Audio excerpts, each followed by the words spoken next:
Yeah, I'll always be a metalhead. Nothing can take that away from me. Right. I mean, not jail, not people, not religion, not anything. I'll always be a metalhead. Metalhead leaves you all out.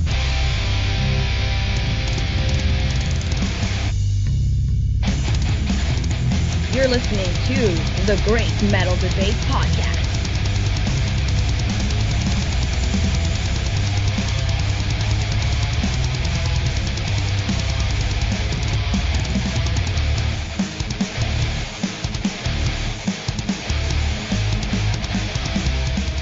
Welcome back, you metal maniacs, to a brand new episode of the Great Metal Debate Podcast.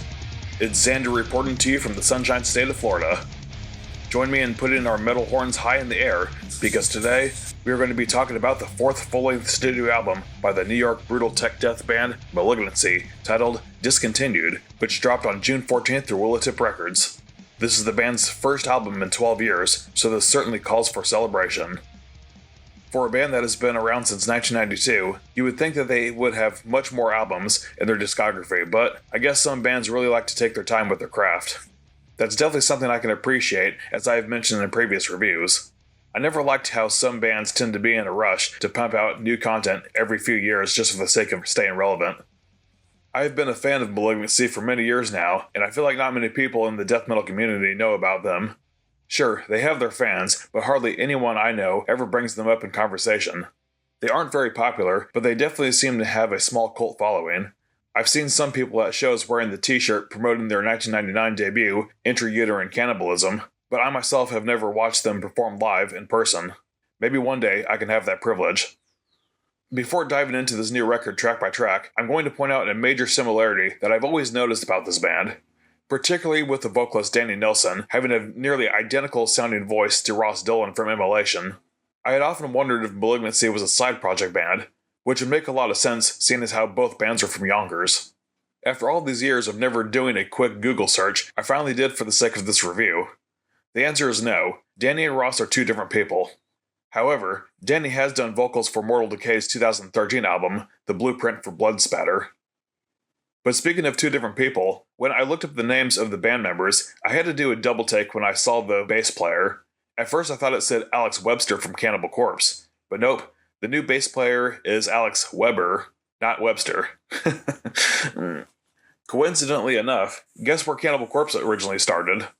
You guessed it, New York. Except they formed in Buffalo. According to the Metal Archives, Alex Weber has played live for Defeated Sanity and Obscura. Guitarist Ron Kaknick has also been in Pyrexia, Demolition Hammer, and Mortician. Mike Heller has been the drummer for multiple bands, including System Divide, which is Sven from aborted side project band. Despite not advertising as such, Malignancy is a supergroup. Kicking things off, we have the first track, titled Existential Dread. As you listen to this album, you can feel Danny's lips press against the microphone as he delivers his powerful vocals. You can tell he definitely uses his diaphragm to produce such a monstrous tone. Watch a few live videos of them, and you can witness for yourself Danny's commanding stage presence too. Purity of Purpose was the first single released for this album about 2 months beforehand.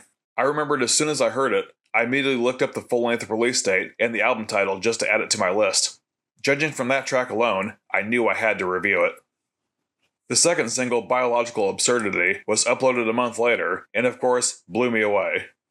Both of these songs were aired on YouTube as official tracks, but we haven't been treated to a music video yet. Who knows, maybe we'll get one soon. I think it would be sick if they got a great director with a big budget to make a video for the song Decomposing Divinity. I'm sure a visionary cinematographer could come up with some creative concepts for it. With the proper camera angles, the video could also showcase the talent of the rest of the band.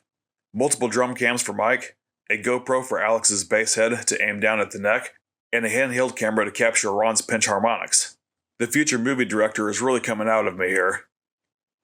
I have found myself jamming this album front to back since its release a little over a week ago, and I gotta say, I'm impressed. I mean, Malignancy never disappoints. This album is absolutely killer, and one of the finest examples of your standard death metal.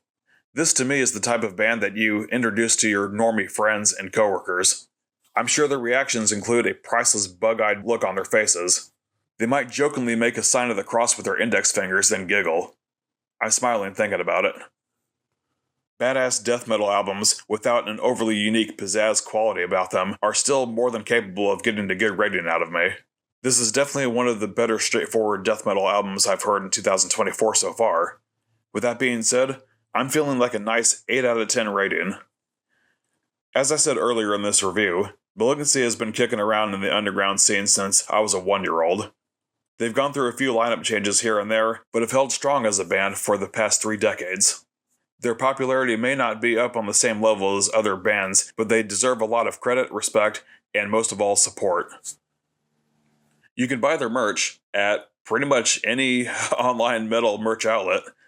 The most obvious choice would be Bandcamp, but they also have merch at primitiverecordings.com, hellsheadbangers.com, and Indie Merch.